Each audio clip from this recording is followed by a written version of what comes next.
আসলে হেৰাই যায় কিন্তু সংগ্ৰামী সত্তা কেতিয়াও হেৰাই নাযায় আৰু সেই সংগ্ৰামী সত্তা হিচাপে আছিলে আমাৰ বন্ধু আদিবাসী ছাত্ৰ সন্থাৰ সভাপতি আৰু আদিবাসী জনগোষ্ঠীয়ে নহয় অসমীয়া আসলে এজন নেতা আছিল প্ৰদীপ নাগ মোৰ বন্ধু আছিল তেখেত আসলে হেৰাই যোৱা নাই তেখেত সংগ্ৰামী সত্তা হিচাপে তেখেতে জীয়াই ৰাখিছিলে আৰু সেই সত্তাটোক আমি জীয়াই ৰাখিবলৈ চেষ্টা কৰিব লাগিব আমি যিদৰে তেখেতৰ লগত থকাৰ সময়ত জনগোষ্ঠীটোৰ কাৰণে আৰু অসমৰ কাৰণে কাম কৰিছিলোঁ এতিয়াও আমি কাম কৰিব লাগিব আশা যিসকল পৰৱৰ্তী নেতা হ'ব তেখেতসকলৰ প্ৰতি আমাৰ আহ্বান যে তেখেতৰ সত্তাটোক জীয়াই ৰাখিবৰ কাৰণে সংগ্ৰামী সত্তাটোক জীয়াই ৰাখিবৰ কাৰণে তেখেতসকলে কাম কৰক কাৰণ কেৱল শ্লোগান দি আচলতে মানুহক জীয়াই ৰাখিব পৰা নাযায় অমৰত্ব কৰিব পৰা নাযায় তেখেতৰ সত্তাটো আৰু তেখেতৰ যিখিনি আচলতে আধৰুৱা কাম আছে সেইখিনি কৰিবলৈ যত্ন কৰিব লাগিব আৰু সমাজৰ উন্নয়ন আৰু দেশৰ উন্নয়ন ৰাজ্যৰ উন্নয়ন আচলতে প্ৰদীপ নাগৰ মূল মন্ত্ৰ আছিল সেই মূল মন্ত্ৰটোক লৈ আমিও কাম কৰি আছোঁ আৰু আশাৰ পৰৱৰ্তী নেতাসকলে কাম কৰিব লাগিব এই মুহূৰ্তত আজি তেখেতৰ ঘৰত আমি আহি তেখেতৰ প্ৰতি শ্ৰদ্ধাঞ্জলি জ্ঞাপন কৰিছোঁ আৰু শ্ৰদ্ধাঞ্জলি জ্ঞাপন কৰাৰ মুহূৰ্তত আমি এইটোৱে ক'ব বিচাৰিছোঁ যে আমি শ্ৰদ্ধাঞ্জলি জ্ঞাপন কৰি যিদৰে তেখেতৰ আত্মাৰ সদগতি কামনা কৰিছোঁ সমাজৰ উত্তৰণো কামনা কৰিব লাগিব তেখেতৰ মনৰ যিখিনি আচলতে আশা আছিলে সেইখিনি পূৰণ হোৱা আমি কামনা কৰিব লাগিব আৰু কামনা কৰাৰ সমান্তৰালভাৱে আমি সকলোৱে মিলিজুলি কাম কৰিব লাগিব আমি প্ৰতিশ্ৰুতি কৰি আজি তেখেতৰ গৃহত আমি প্ৰদান কৰিছোঁ আশা নেতৃবৰ্গক যে ভৱিষ্যতৰ দিনত বিগত দিনত যিদৰে আমি সহযোগিতাৰে টাইম ছাত্ৰ সন্থাই কাম কৰিছিলোঁ সমাজৰ উন্নয়নৰ কাৰণে অনাগত দিনত তেখেতসকলৰ লগত কাম কৰিম প্ৰদীপ নাগৰ যি আচলতে সংগ্ৰামী সত্তা আৰু তেখেতৰ যি আশা সেইখিনি আমি পূৰণ কৰিবলৈ যত্ন কৰিম এইটো প্ৰদীপ নাগৰ মূল এটা দাবী আছিলে জনগোষ্ঠীৰ সকলো জনগোষ্ঠীৰ মাকে আহিছিলে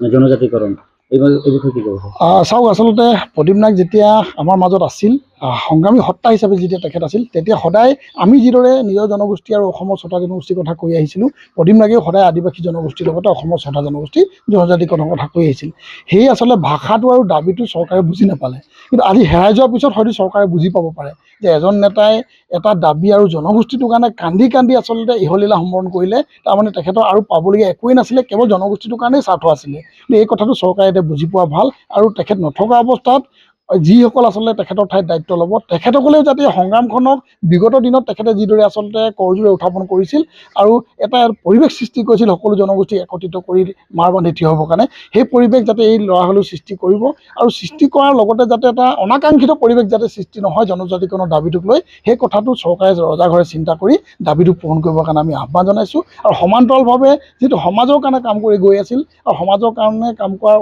আৰু বিকল্প হিচাপে বেলেগ একোৱেই কাম কৰা নাছিল নিজৰ ঘৰৰ কাৰণে বা নিজৰ কাৰণে কিন্তু ব্যক্তিগত চিন্তা কৰা নাছিল প্ৰদীপ নাগে গতিকে আজি তেখেত হেৰাই যোৱা অৱস্থাত জনগোষ্ঠীটো আচলতে নিথৰুৱা হৈছে জনগোষ্ঠীটোৰ কাৰণে উঠি অহা প্ৰজন্মই কাম কৰিব কিন্তু তেখেতৰ গৃহৰ কাৰণে কাম কৰিবৰ কাৰণে বা গৃহখন চলাবৰ কাৰণে যিটো পৰিৱেশ সেই পৰিৱেশ হয়তো সমাজে কৰিব নোৱাৰে গতিকে ৰজাৰ ঘৰৰ প্ৰতি আহ্বান ঘৰৰ কোনোবা এজন ব্যক্তিক বা তেখেতৰ সহধৰ্মিনীক যাতে এটা কৰ্মসংস্থানৰ ব্যৱস্থা কৰি দিয়ে তাৰ প্ৰতি আমি আহ্বান জনাইছোঁ কি ক'ম ভাবি পোৱা নাই মানে প্ৰদীপ দাৰ লগত মই আঞ্চলিক লেভেলৰ পৰাই তেওঁৰ লগত চিনাকি যিহেতু আমি একে জিলাৰ ওদালগুৰি জিলাৰ বাসিন্দা আৰু সংগ্ৰাম সময়ত আঞ্চলিক জিলা পৰ্যায়ৰ চেণ্ট্ৰেলত তেওঁক লগ পাইছিলোঁ তেওঁৰ লগত এটা সুসম্পৰ্ক আছিল আৰু তেওঁ দিনে ৰাতি যি আদিবাসীৰ যি সংগ্ৰাম যি দাবী সেইটো লৈ তেওঁ বহুত চিন্তিত আছিল আমি প্ৰায় যেহেতু আমিও জনজাতিকৰণ বিচাৰি আছোঁ আৰু আমিও বিটিআৰৰ বাসিন্দা কোচ ৰাজবংশীও বিচাৰি আছে আদিবাসীও বিচাৰি তেওঁৰ লগত কথোপকথন হৈছিল আৰু মোতকৈ 6 বছৰমান ডাঙৰ আছিল, কিন্তু প্ৰদীপ দা বুলিয়ে কৈছিলোঁ, কিন্তু এটা ভাল বন্ধু আছিল। যেতিয়া আমি মেছেজটো পালোঁ, বিশ্বাস হোৱা নাছিল। আমি তেওঁৰ এই ঘটনাত উপস্থিত থাকিলোঁ, আজি আকৌ আহিছোঁ। আমি এটাই বিচাৰিছোঁ, আদিবাসী ৰাইজে আৰু আদিবাসী ছাত্ৰ সন্থাই তেওঁৰ যিটো লক্ষ্য আদৰ্শত লৈ আগুৱাই গৈছিল, সেইখিনি যাতে তেওঁলোকে আগুৱাই লৈ যায়। আৰু খেতিয়কৰ ল'ৰা হয়, এই বিটিয়াৰ ওদালগুৰি জিলাৰ পিছপৰা গাঁৱৰ পৰা তেওঁ অসমৰ সভাপতি হৈছিল। তেওঁৰ এটা কোৱালিটি আছিল, আৰু এনেকুৱা নেতা হয়তো ভৱিষ্যতত প্ৰদীপ ডাঙৰ দৰে নেতা পোৱা খুব কঠিন হ'ব, নেতা ওলাব। কিন্তু দিনে ৰাতি জাতিটোৰ উন্নতিৰ কথা দিল্লী দিছপুৰত যি চিন্তা চৰ্চা কৰিছিল, সেইখিনি আৰু সম্ভৱ নহ'ব। কিন্তু আদিবাসী ছাত্ৰ সন্থাই লগতে আদিবাসী ৰাইজে তেওঁৰ যিখিনি সংগ্ৰাম, তেওঁৰ যিখিনি ইচ্ছা আছিল, লক্ষ্য আছিল, সেইখিনি আদৰ্শটো লৈ পুনৰবাৰ সেই সংগ্ৰামখন আগুৱাই লৈ যাবলৈ আশা কৰিছোঁ। আৰু আমাৰ অতি দুৰ্ভাগ্যজনক, আমি ভবা নাছিলোঁ ইমান কম বয়সত এজন সফল ডেকা ল'ৰা এনেকুৱা যে আমাৰ মাজৰ পৰা হেৰাই যাব। গতিকে আমি চৰকাৰকো এটা দাবী জনাব বিচাৰিছোঁ, যিহেতু তেওঁৰ শিক্ষিত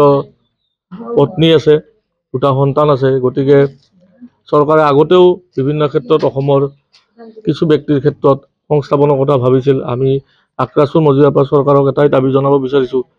যে চৰকাৰে, যিহেতু তেওঁ ভাৰতীয় নাগৰিক হয়, তেওঁৰ পৰিয়ালটো পোহপালৰ ক্ষেত্ৰত শিক্ষিত পত্নী এগৰাকী আছে, এটা সংস্থাপন দিব বুলি আমি আশা কৰিছোঁ। আৰু সদৌ আদিবাসী ৰাইজ আৰু পুনৰবাৰ ক'ব বিচাৰিছোঁ আশাক, তেওঁ যাতে চিৰজীৱন তেওঁৰ যি আদৰ্শ, যি লক্ষ্য উদ্দেশ্যত আগুৱাই তেওঁ যি বিচাৰিছিল, সেইখিনি সংগ্ৰামখন তেওঁলোকে আগুৱাই লৈ যায়।